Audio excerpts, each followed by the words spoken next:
Thank you, everyone. 2 years ago, as Christina mentioned, at the last SIG workshop, a really wonderful gentleman called Paul Watson stood up here and he talked through his own experiences of being diagnosed with MND in 2015. Now, at that stage, the document, I Have MND Now, What, was still in its infancy, but he stood up here and he asked everyone who was in this room to help him and me to create this document. And it's been just over a year now since it was launched. I'm very grateful that I can talk to you about it more now.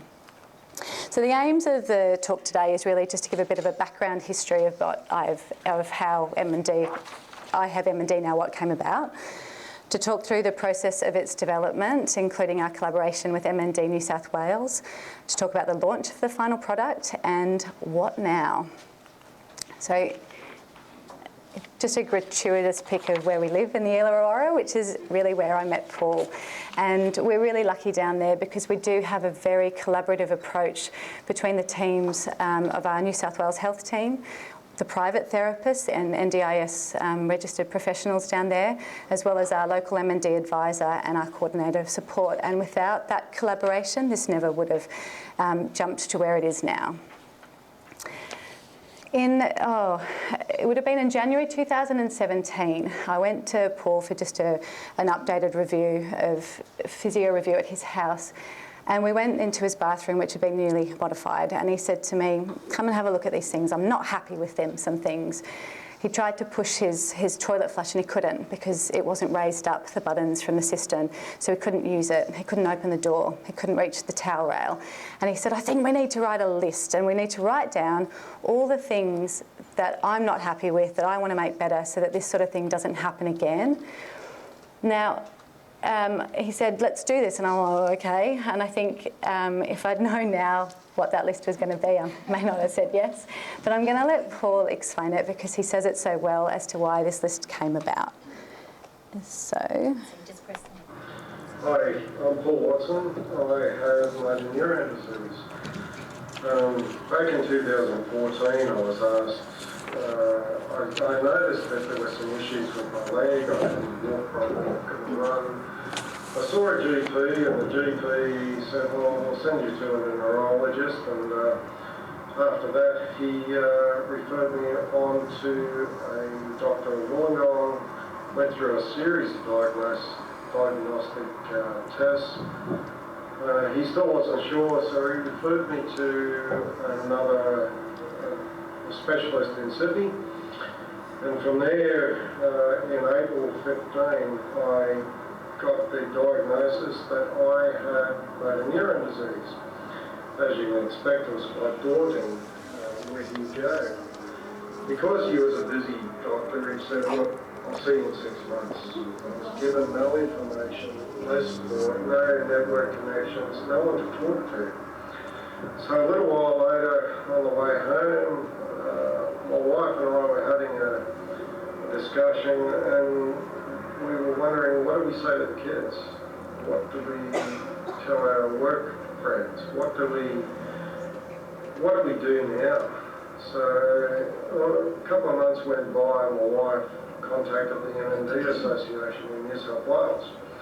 They sent around a social worker, and the social worker gave us some information. It was quite clear that this is an illness that I have to live every day to the best of my ability. So as time went on, I started to ask a lot of questions, and people would say, "Have you got a taxi voucher? Have you got a disability permit? Have you got access to any information?" During one of the visits from a physio at the hospital, a palliative care team, we started talking and we did a worldwide search on the web. We couldn't find any document that brought everything together. Everything was all over the place. So Anna and I decided, well, why don't we develop something together? So over the several months, we started consulting, putting things together. Every bit of information that we both got, we put it on a document. Then we shared it with what they call a special interest group. The special interest group provided more feedback. And in February 2018, we had finalised the document placed on the MND Association New South Wales website. People that I know had reviewed the document and thought, this is a really good document.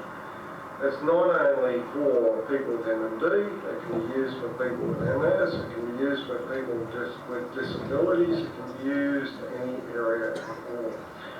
What I'd like to see is the people that do use it, doctors, specialists, other people share the information and communicate it widely. It is an invaluable document, and if it's shared widely, people will get the most out of it. Thank you. So just hold tight on some of the things he said, because we'll talk about a couple of them in a minute. So the original idea, like I said, was quite small. It was pretty much just a list of what Paul wished he had in his bathroom. But we started to talk to more people, and we realised that there was more information that we wanted to put on there. We had the NDIS was just about to start in the Illawarra, and so we wanted to produce a practical and person-centred document with a goal to enable early intervention, utilise available services, access MDT care, and assist with future life planning accessibility. So the first thing we did was to look through websites in Australia, the UK and America to see if another comprehensive list already existed, so we weren't really reinventing the wheel. And we did actually find a lot of really useful information, and some of the things that we wanted were there, but there was nothing that all had it in the one place. And I think that we didn't just want to have a document that had information on the condition itself, but really had lots of handy tips like how to access financial support, or how to find travel insurance, or details on advanced planning for moving towards end of life. And it was all of that information we thought that would be more useful. So it was at this point that we started communicating with MND New South Wales. We wanted this list to be comprehensive, and for that it needed to be linked to other resources that were already in place. It also needed to be sustainable, and that's the big thing. It needed to be something that would continually change as time went on, and Paul passionately wanted it to be as accessible to everyone who wanted it. Of course, obviously I wouldn't be here if MND New South Wales weren't as agreeable as they were to put it up and help us with it. So what we did was we incorporated lots of different ideas from different things, and we came up with a structure like this. There's 9 different points. I'll put them all up now. So we're not going to be able to go through all of them. It will take too much time. But what's important to know with it is that each of the sections on this document have hyperlinks embedded into them. And within those hyperlinks, it links to other websites, to the MND Services and Resources directory, but also to other areas of the document, such as if you look at MDD Care on there, it will have a list of the different health professionals that might be involved with people with MND. And that then links to symptom management. So, for instance, speech pathology is linked to, just try to think which ones it is, nutritional needs, swallowing, and speech and communication needs. That makes sense? So the other reason we wanted to have all these hyperlinks is that we wanted it to be quite a simple list so that people could just go to the very specific points that they wanted to talk about and then just pull out that information so that they weren't overwhelmed with this huge body of information when dealing with the diagnosis or the condition itself is already very overwhelming. So once we completed the final drafts of the document, it was given to all members of our team, to all of the clients in our community, to their family, to our management team. And what we then did was also send it to the Special Interest Group of New South Wales. And we got back a lot of feedback, things that needed to be changed or added. And what we then did is compile all that information together. We started talking with Penny Waterson from MND New South Wales, and we compiled it into a 15-page A4 document that could be easy to read on tablet, phone, or as a PDF. And we're pretty happy with that. So I have MND Now, what was launched and uploaded onto the website of MND New South Wales in March 2018. So as well as the free online booklet version, there's also a PDF download or a hard copy available.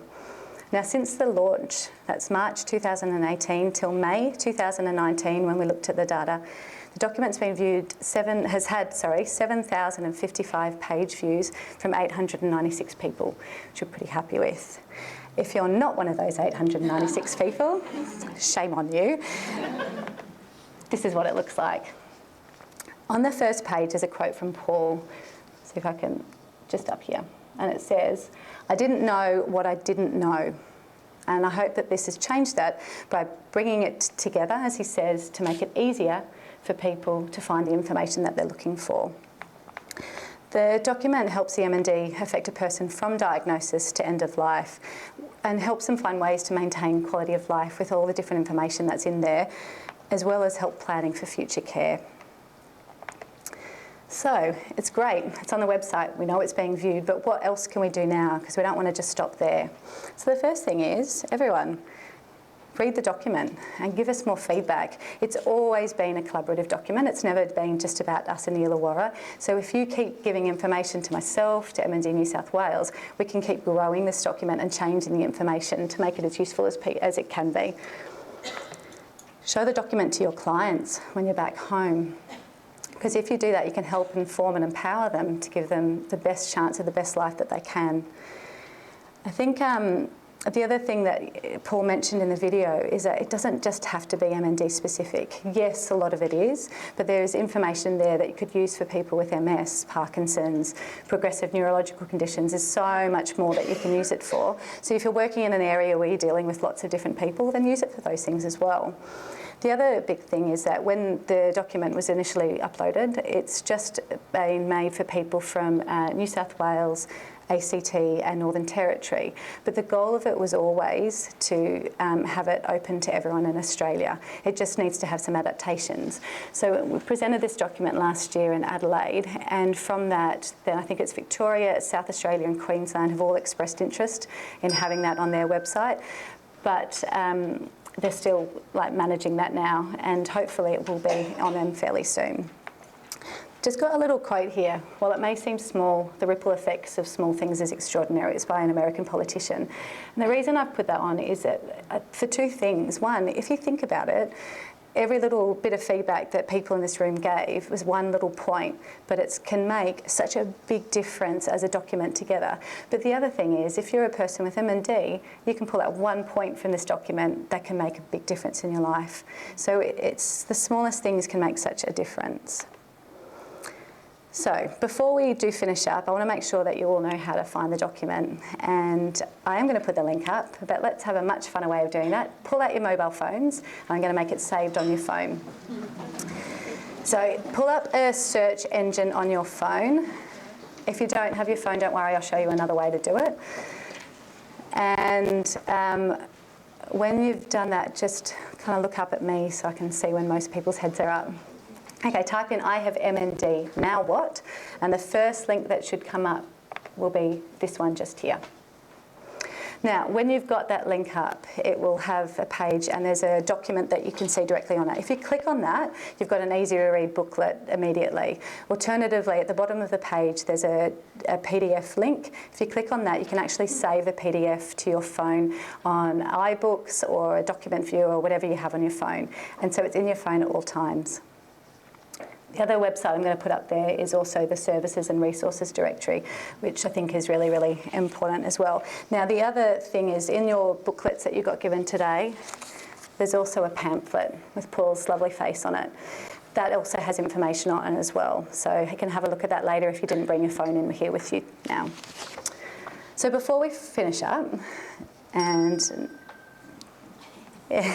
now that, sorry, I'll be quick. I do just want to say a really quick couple of thank yous. Thank you again to Christina and Penny, because it was with you that we did this. Thank you to everyone in my team, a lot of who are here today. I couldn't have done this, none of us could have done it without you. Paul and I spent hours doing this, but we needed a lot of help. And thank you to everyone from the SIG workshop last time who took on board this information and made it into something even bigger. But I think lastly, the biggest thank you needs to go to Paul, because he's created this excellent legacy.